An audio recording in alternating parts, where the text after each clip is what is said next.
Time for some prepper meatloaf.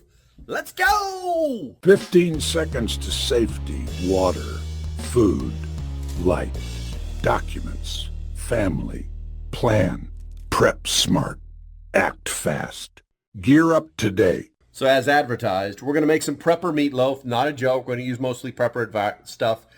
Ingredients, and one of the ingredients, the main ingredient, is going to be the beef. Now, the beef is going to be supplied by a company, like right there. That's my preferred beef. No, I'm not an affiliate, but it's a super good deal. I'll put a link down below for you.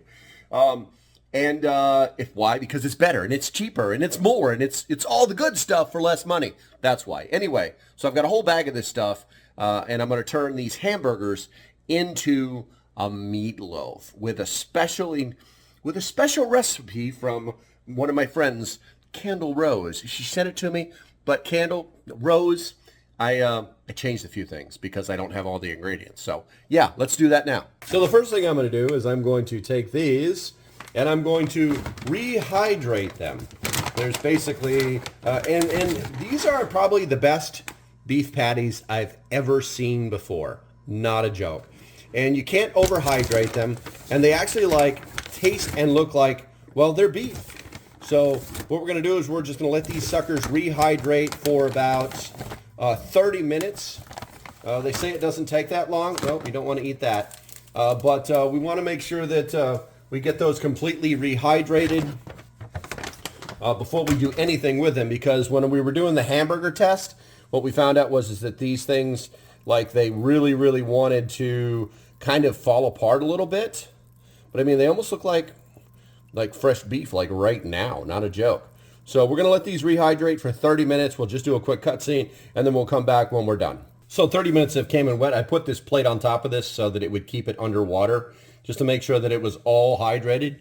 30 minutes have come by. We're going to drain this water out of here. We're going to get this meat out of here. And give me 1 second. You know what? I probably need a colander or something.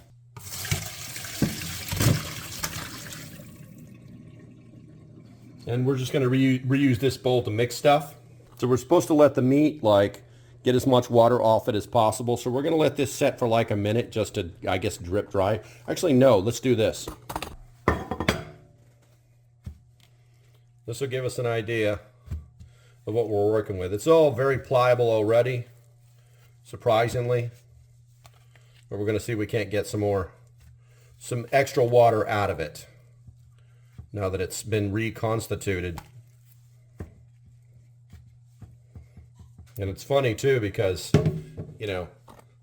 it's like it has blood. It's weird. So while we're waiting for that to, all the excess water to run off of it, we'll set that to the side and we'll start focusing on the ingredients. We'll probably have to move a few things around here. It's kind of a tiny kitchen. I guess the first and foremost one to look at is, where's the damn ingredients at? I know onions are in it. So I've got an onion. It's calling for half a cup of minced onions. And we're gonna do that real quick here.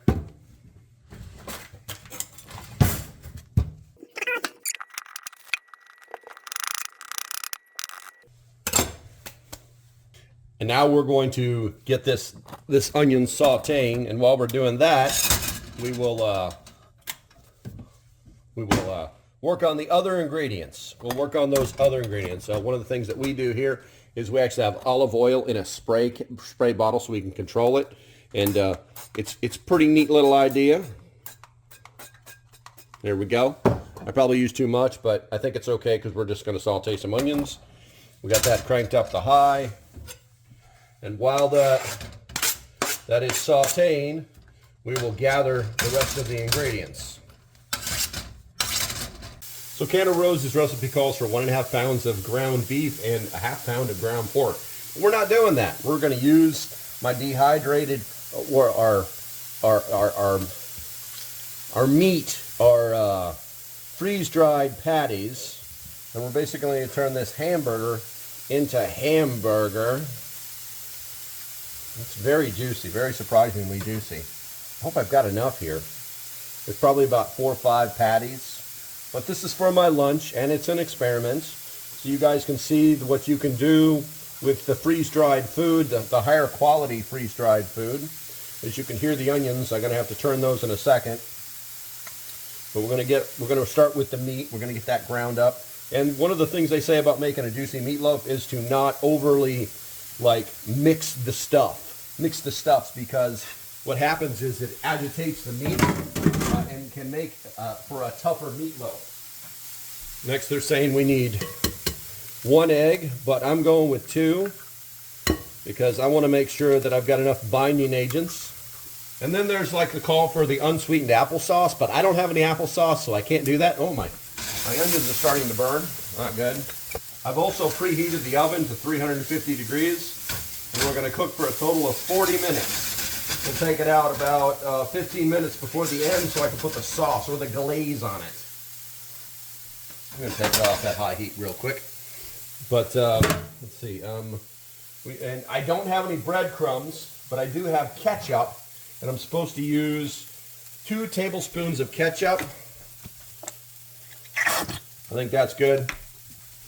And then also, there's a call for milk for 3/4. No, we're 1. Where's it at? Minced onion. 1/3 cup milk. That's from a different recipe. I want this to be a little bit more hydrated. So what I've done is I'm just going to use a spoon of powdered milk. And then someone was talking about cheese as well. So I'm going to actually break out the powdered cheese from Augustin Farms. Powdered cheese. And just to do it, I'm going to put a heaping tablespoon of it in there. I think it's also going to help as a binding agent. And then I can't have it without Italian seasoning. I got to have Italian seasoning. So we're going to mix that in there as well. And then we're going to do the salt. And you know what? I might actually put the ingredients and some pepper.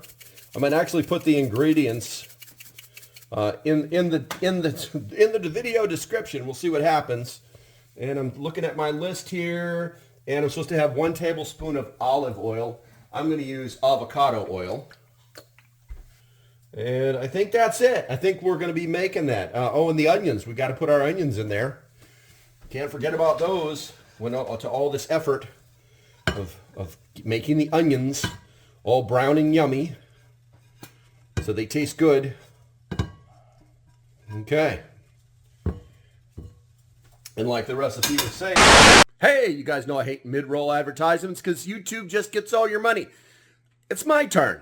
Guys, this is the food that I'm using today to make this video. This is the best freeze-dried, uncooked beef I've ever had. That's the logo. That's Forever Foods. Guys, link in the description. Not a joke. It's the cheapest uncooked beef I've ever seen. It is the best beef I've ever seen.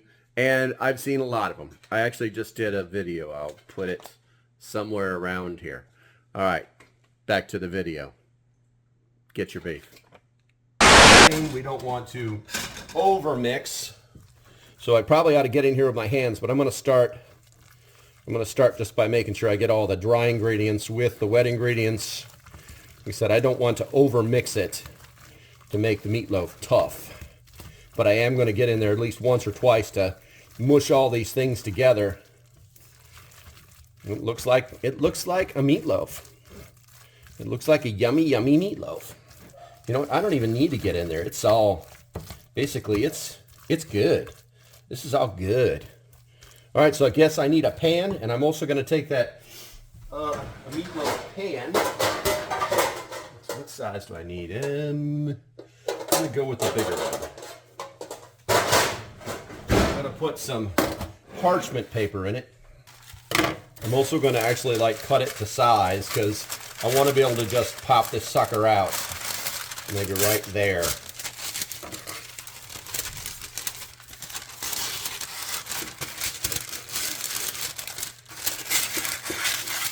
I know this is some crazy man cooking that's going on here, but trust me, it'll work. It'll work, I promise. All right, so now we're just going to put the ingredients in the pan. You know what? I'm going to spoon it out. Let's just spoon this out.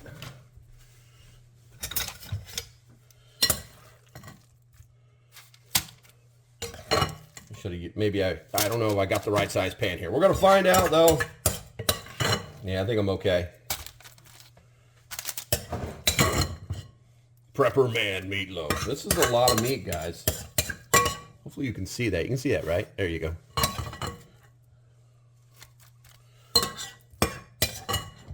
And I'm going to use this spoon. It smells really good. Let's get rid of this bowl.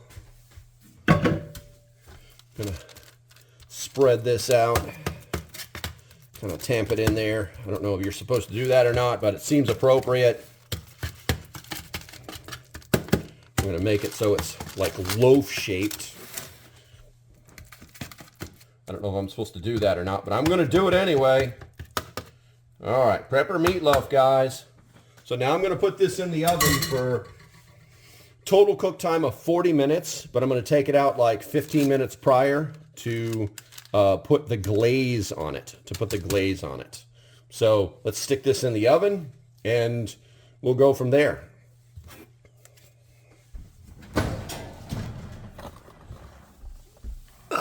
That's right. It's an old oven. If you guys didn't know this, look at this. It's still working. This is from the early 60s and it works great. All right, so I'm going to set a timer and we'll come back when it's time to do the glaze. So it's been 25 minutes and it's looking pretty good. I'll do a zoom in right here, guys. It's looking pretty good. It's cooking like crazy. All right, so we're going to let the heat build back up and we're going to start working on our glaze. The base of the glaze is ketchup. It's 3/4 of a cup. That looks good. I mean, I'm probably not going to use it all anyway.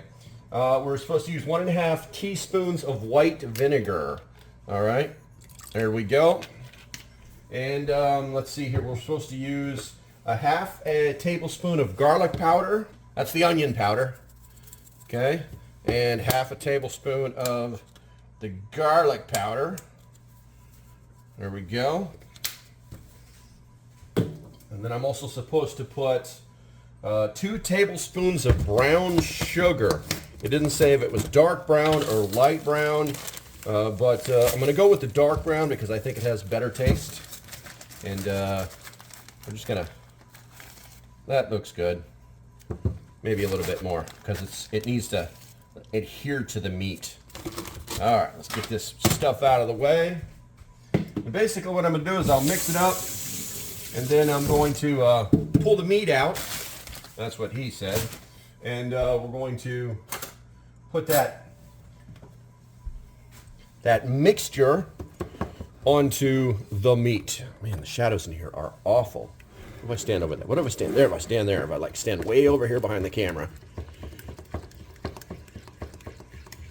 Yeah, there we go.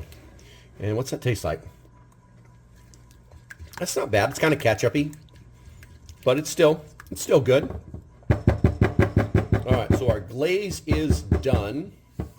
Clean that little mess up right there.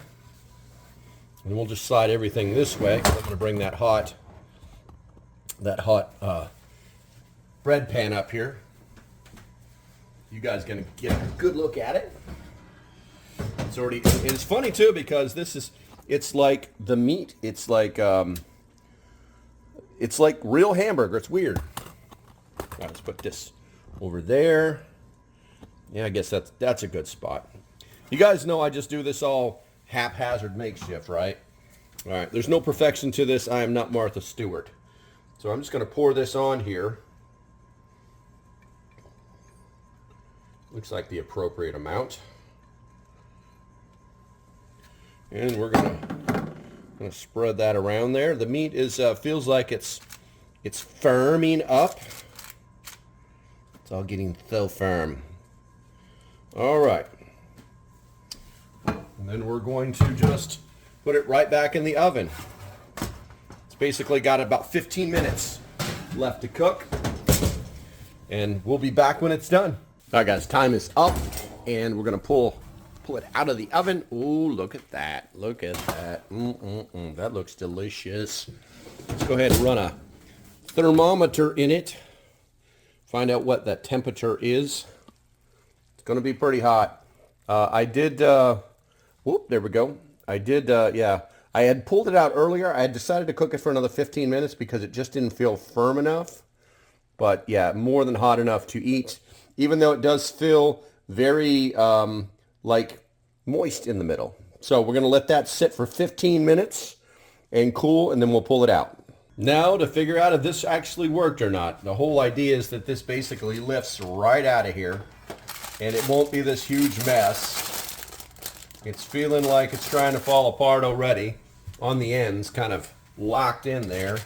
So we're gonna clean up these ends. We're gonna just like poke it on the ends, that way it doesn't stick. And then we're gonna try and just lift it right onto the cutting board for your visual presentation. All right, so looking at it, it looks pretty good. I mean, it's kind of flat. Maybe I should have used a smaller container, but I don't care. I'm still going to eat this. It's definitely cooked down to the temperature that's to make it safe. And now we're going to go ahead and chop this puppy up and see what she looks like. It's really, really soft. It's kind of falling apart, to be honest with you.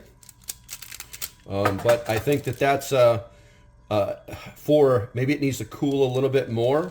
There is still some steam coming off of it.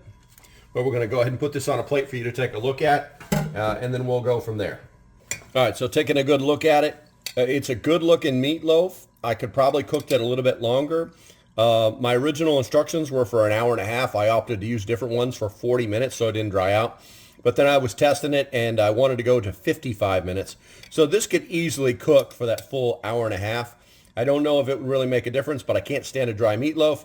So let's go ahead and let's do a taste test and see what this is all about.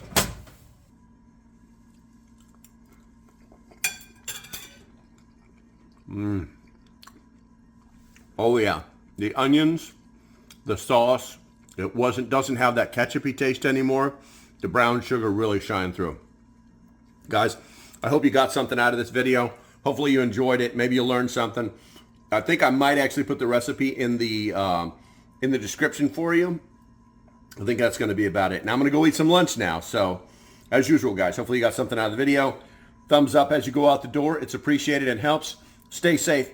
Have a great day, and I'll see you when I see you. Bye-bye.